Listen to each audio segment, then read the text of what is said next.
முதல் வாசகம். கடவுளின் பேழை பிடிபட்டது, இஸ்ரேலர் தோற்கடிக்கப்பட்டனர். சாமுவேல் முதல் நூலிலிருந்து வாசகம். அதிகாரம் 4, இறைவசனங்கள் 1 முதல் 11 முடிய. அந்நாள்களில் இஸ்ரேலர் பெலிஸ்தியருக்கு எதிராக போர் தொடுத்து எவனேசரில் பாளையம் இறங்கினர். பெலிஸ்தியரும் அபேக்கில் பாளையம் இறங்கினர். பெலிஸ்தியர் இஸ்ரேலருக்கு எதிராக அணிவகுத்து செல்ல போர் மூண்டது.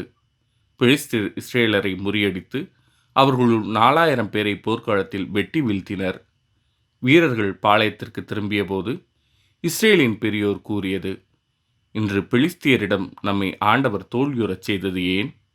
ஆண்டவரின் உடன்படிக்கை பேழையை சீலோவில் நின்று நம்மிடையே கொண்டு வருவோம்.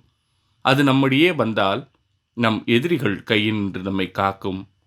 ஆகவே வீரர்கள் சீலோவுக்கு ஆள் அனுப்பி கெருபுகளின் மீது வீற்றிருக்கும் படைகளின் ஆண்டவரது உடன்படிக்கை பேழையை அங்கிருந்து கொண்டு வரச் செய்தனர்.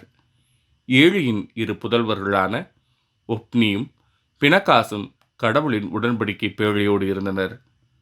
ஆண்டவரது உடன்படிக்கை பேழை பாளையத்திற்குள் வந்ததும் இஸ்ரேலர் அனைவரும் நிலமே அதிரும் அளவிற்கு பெரும் ஆரவாரம் செய்தனர்.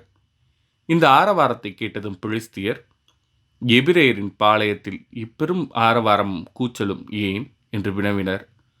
ஆண்டவரது உடன்படிக்கை பேழை பாளையத்தினுள் வந்துவிட்டது என்று அறிந்து கொண்டனர். அப்போது பெலிஸ்தியர் பேரச்சம் கொண்டு, கடவுள் பாளையத்திற்குள் வந்துவிட்டார், நமக்கு ஐயோ கேடு! இதற்கு முன்பு இப்படி நேர்ந்ததே இல்லை, நமக்கு ஐயோ கேடு! இத்துணை வலிமை மிகு கடவுளிடமிருந்து நம்மை காப்பவர் யார்? இக்கடவுள்தான் எகிப்தியரை பாலை நிலத்தில் பல்வேறு வாதைகளால் துன்புறுத்தியவர். பெலிஸ்தியரே, துணிவு கொள்ளுங்கள், ஆண்மையோடு இருங்கள்.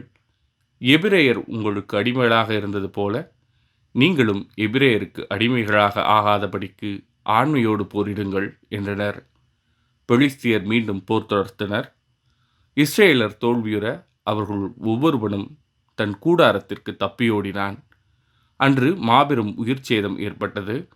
இஸ்ரேலருள் 30,000 காலாட்படையினர் மாண்டனர். கடவுளின் பேழை கைப்பற்றப்பட்டது. ஏலியின் 2 புதல்வர்கள் ஒப்னியும் பினகாசும் மாண்டனர். இது ஆண்டவரின் அருள்வாக்கு. இறைவா, உமக்கு நன்றி. பதிலுரை பாடல். உமது பேரன்பை முன்னிட்டு ஆண்டவரே, எங்களை மீட்டருளும். இப்போது நீர் எங்களை ஒதுக்கி தள்ளிவிட்டீர், இழிவுபடுத்திவிட்டீர். எங்கள் படைகளுடன் நீர் செல்லாதிருக்கின்றீர். எங்கள் பகைவருக்கு நாங்கள் புறங்காட்டி ஓடும்படி செய்தீர். எங்களை பகைப்போர் எங்களை கொள்ளையிட்டனர். உமது பேரன்பை முன்னிட்டு ஆண்டவரே, எங்களை மீட்டருளும். எங்களை அடித்து வாழ்வோரின் பழிப்புக்கு எங்களை ஆளாக்கினீர். எங்கள் சுற்றுப்புறத்தாரின் ஏளனத்துக்கும் இகழ்ச்சிக்கும் எங்களை உள்ளாக்கினீர். வேற்றினத்தாரிடையே எங்களை ஒரு பழி சொல்லாக்கினீர்.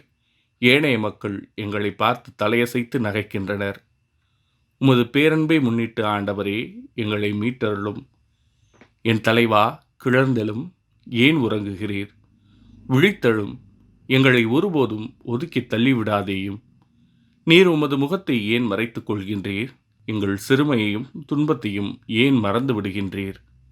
உமது பேரன்பை முன்னிட்டு ஆண்டவரே, எங்களை மீட்டருளும். நற்செய்தி வாசகம். தொழுநோய் அவரை விட்டு நீங்க அவர் நலமடைந்தார். மார்க் எழுதிய தூய நற்செய்தியிலிருந்து வாசகம். அதிகாரம் 1, இறைவசனங்கள் 40 முதல் 45 முடிய. ஒரு நாள் தொழுநோயாளர் ஒருவர் இயேசுவிடம் வந்து, நீர் விரும்பினால் எனது நோயை நீக்க உம்மால் முடியும் என்று முழந்தாள் படியிட்டு வேண்டினார். இயேசு அவர் மீது பரிவு கொண்டு தமது கையை நீட்டி அவரை தொட்டு அவரிடம், நான் விரும்புகிறேன், உமது நோய் நீங்குக என்றார். உடனே தொழுநோய் அவரை விட்டு நீங்க அவர் நலமடைந்தார். பிறகு அவரிடம், இதை யாருக்கும் சொல்ல வேண்டாம், கவனமாயிரும். ஆனால் நீர் போய் உம்மை குருவிடம் காட்டி நோய் நீங்கியதற்காக மோசே கட்டளையிட்டுள்ள காணிக்கையை செலுத்தும். நீர் நலமடைந்துள்ளீர் என்பதற்கு அது சான்றாகும் என்று மிக கண்டிப்பாக கூறி உடனடியாக அவரை அனுப்பிவிட்டார். ஆனால் அவர் புறப்பட்டு சென்று இந்த செய்தியை எங்கும் அறிவித்து பரப்பி வந்தார். அதனால் இயேசு எந்த நகருக்குள்ளும் வெளிப்படையாய் செல்ல முடியவில்லை. வெளியே தனிமையான இடங்களில் தங்கி வந்தார்.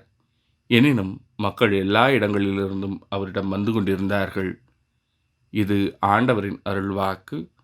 கிறிஸ்துவே, உமக்கு புகழ்.